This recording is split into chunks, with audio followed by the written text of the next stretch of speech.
In the vast expanse of space, humanity had begun to spread its wings. The year was 2089, and space travel, once a dream, had become reality. Mars boasted bustling colonies. The moons of Jupiter were dotted with scientific outposts, and asteroid mining had become a lucrative venture.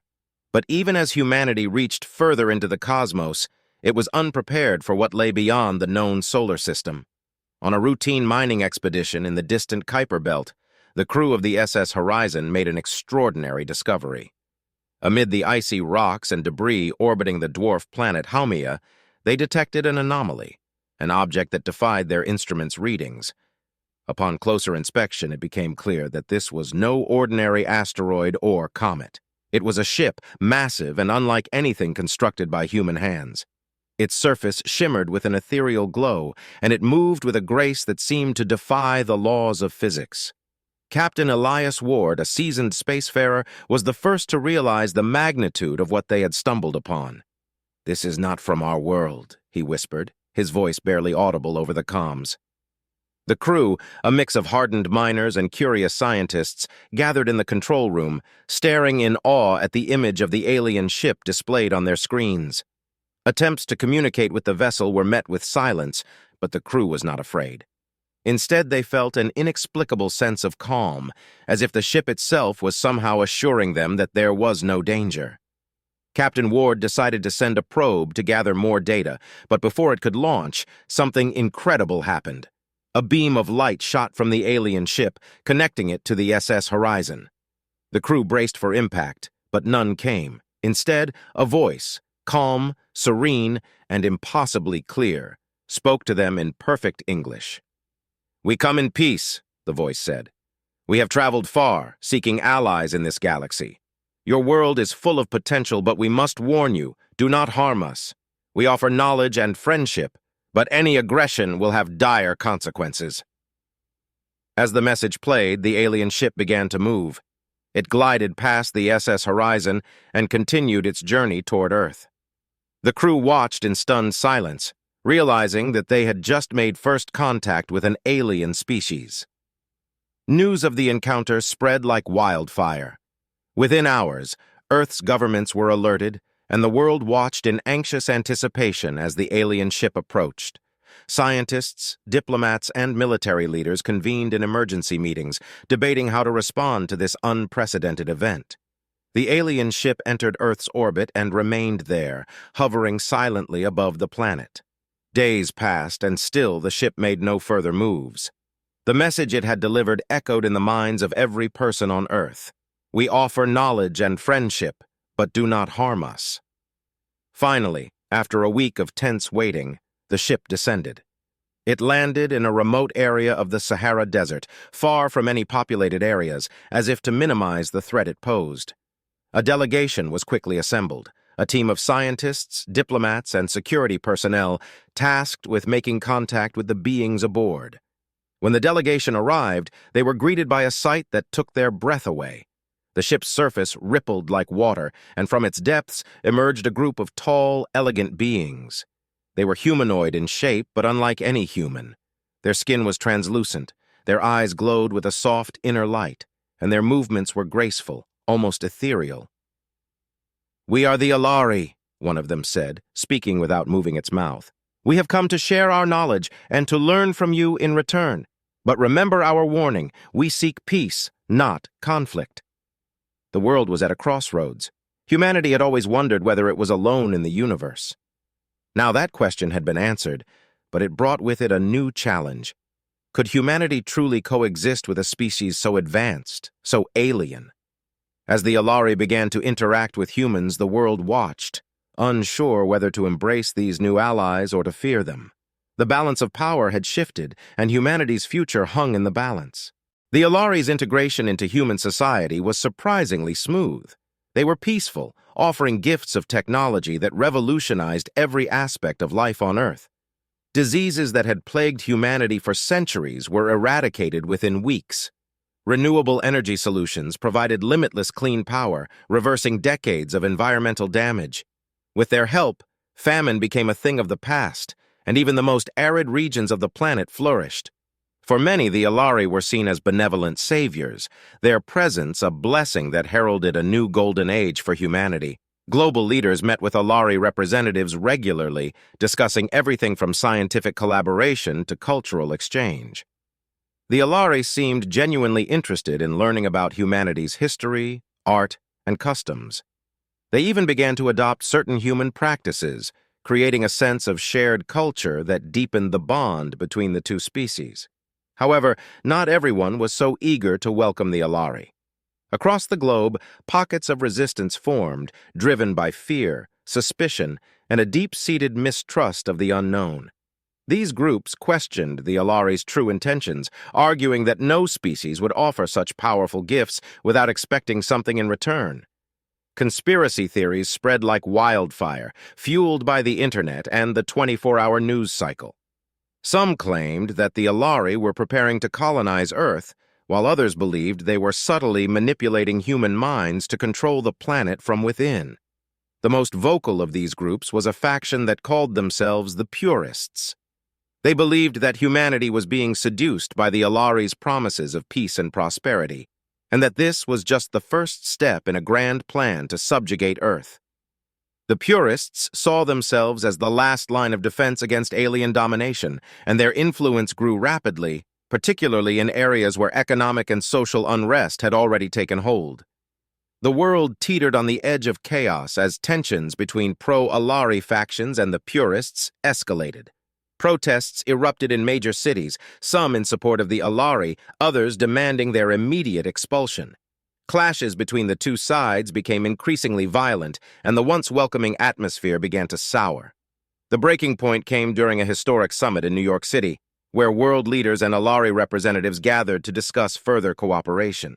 The event was meant to be a symbol of unity, a celebration of the partnership between Earth and the Alari. But instead, it became the scene of a tragedy that would change everything. A radical purist operative, disguised as a journalist, managed to infiltrate the summit. Carrying a device that emitted a frequency harmful to the Alari, the attacker waited until the Alari representatives took the stage. As soon as they began to speak, the device was activated. The Alari in the room convulsed in pain, their glowing eyes dimming as they fell to the ground. Panic ensued as security forces rushed to contain the situation, but the damage had already been done.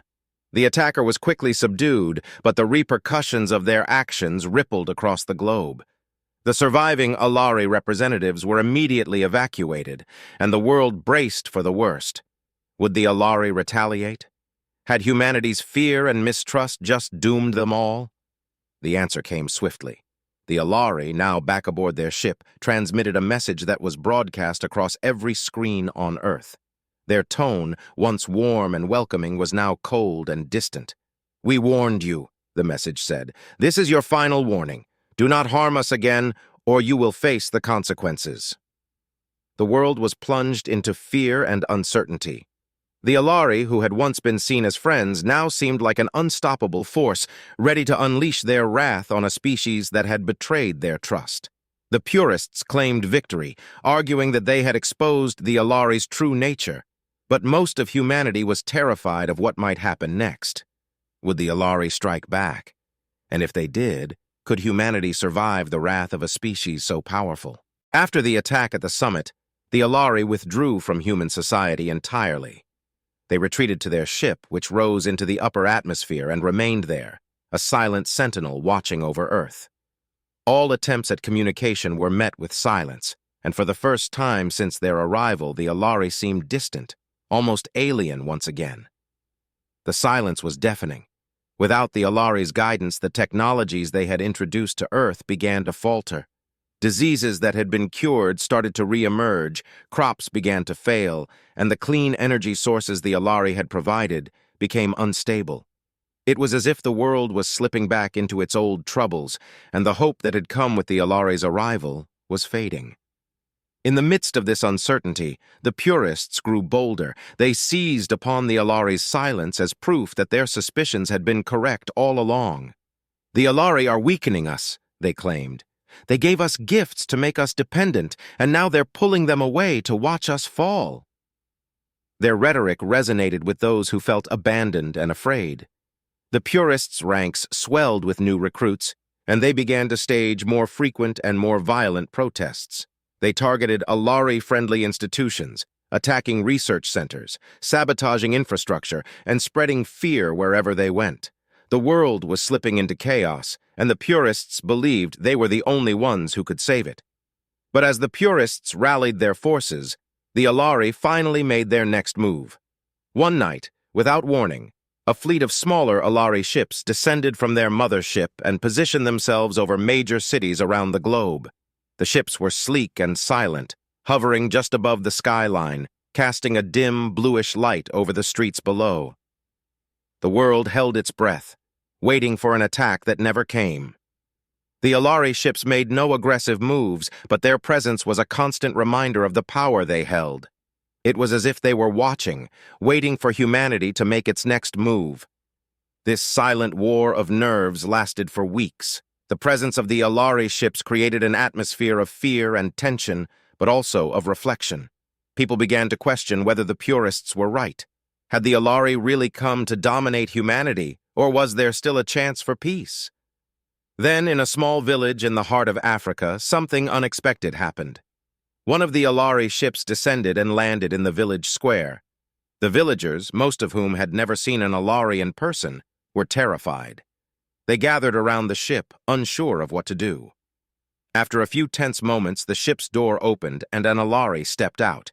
It carried a small device, which it placed on the ground. The villagers watched in awe as the device activated, transforming the nearby contaminated water into crystal-clear drinking water. The Alari, without a word, then returned to its ship and ascended back into the sky. News of the event spread quickly. The Alari had shown that despite the attack at the summit, they were still willing to help humanity. It was a gesture of goodwill that challenged the narrative of the purists, sparking a wave of support for the Alari across the globe. People began to stand up against the purists, advocating for peace and cooperation instead of fear and violence. But the purists were not ready to give up. In secret, they began planning their most audacious attack yet, a coordinated strike on the Alari mothership itself. They had acquired a prototype weapon designed specifically to disrupt the Alari's energy-based technology, and they believed that this attack would either drive the Alari away or expose their true intentions. As the purists prepared for their final act, the world stood on the brink of disaster. Would humanity choose the path of peace and cooperation, or would it succumb to fear and violence, dooming itself in the process? The purists' plan was as dangerous as it was desperate. They knew they were outmatched by the Alari's advanced technology, so they placed all their hopes on a single experimental weapon. This device, created in secret by rogue scientists sympathetic to their cause, was designed to emit a powerful energy pulse that could potentially cripple the Alari's ship. The purists believed that by disabling the ship, they could force the Alari to reveal their true intentions, or, at the very least, drive them away from Earth for good. The plan was set to unfold in a coordinated strike involving multiple teams across the globe. The purists had acquired a small fleet of stealth drones, which they intended to launch simultaneously from different locations to converge on the Alari mothership. If successful, the pulse would render the Alari ship powerless, cutting off its connection to the smaller ships hovering over Earth's cities. But the purists were not as secretive as they believed. Within their ranks was a defector, an engineer who had initially supported the purist cause, but had since grown disillusioned with their increasingly extreme methods. Seeing the devastation their plan could cause, this engineer decided to act. They leaked the details of the attack to global leaders, hoping to prevent the destruction that seemed inevitable. The revelation of the purists' plan sent shockwaves through the international community. In an unprecedented show of unity, governments around the world coordinated a massive operation to intercept the purist forces. Military and law enforcement agencies, many of whom had been skeptical of the Alari but feared the consequences of an all-out war, mobilized to stop the attack. On the day of the planned strike, the skies above Earth became a battlefield. The purists launched their drones, and the world held its breath as human and Alari ships scrambled to intercept them. The Alari, still silent but now clearly alert to the danger, deployed their own defensive measures, using energy fields to disable many of the incoming drones. In the end, the coordinated efforts of humanity and the Alari succeeded. The purest drones were neutralized before they could reach their target, and the prototype weapon was never activated.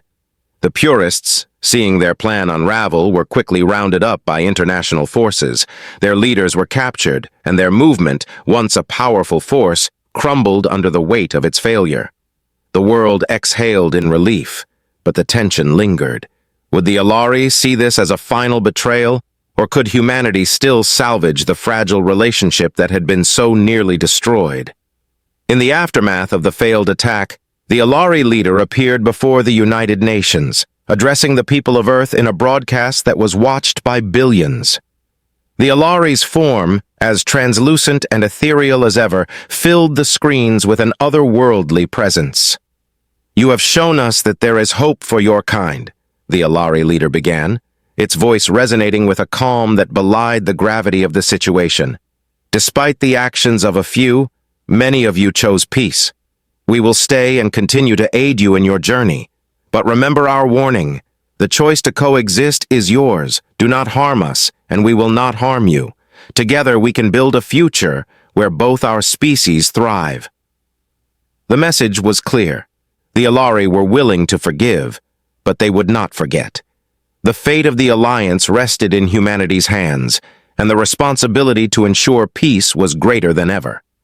As the Alari leader's image faded from the screens, a sense of resolve spread across the globe.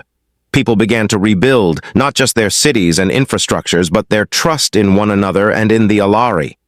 The purists, now discredited and defeated, faded into obscurity, their message of fear replaced by one of hope. The Alari returned to their ship, but they no longer hovered ominously over the planet. Instead, they established a network of smaller outposts around the world, where humans and Alari could work together to solve the many challenges that still faced both species. Over time, the fear that had once threatened to tear humanity apart gave way to a new era of cooperation. The Alari's technology continued to transform the world, but now it was used with a deeper understanding and respect. Humanity had been given a second chance, and this time they were determined not to squander it. And so, Earth entered a new age, one where the memory of the warning, "Don't harm our alien allies," remained a guiding principle. In the end, it was not the Alari's power that saved humanity, but the choices humanity made to be worthy of the Alari's friendship.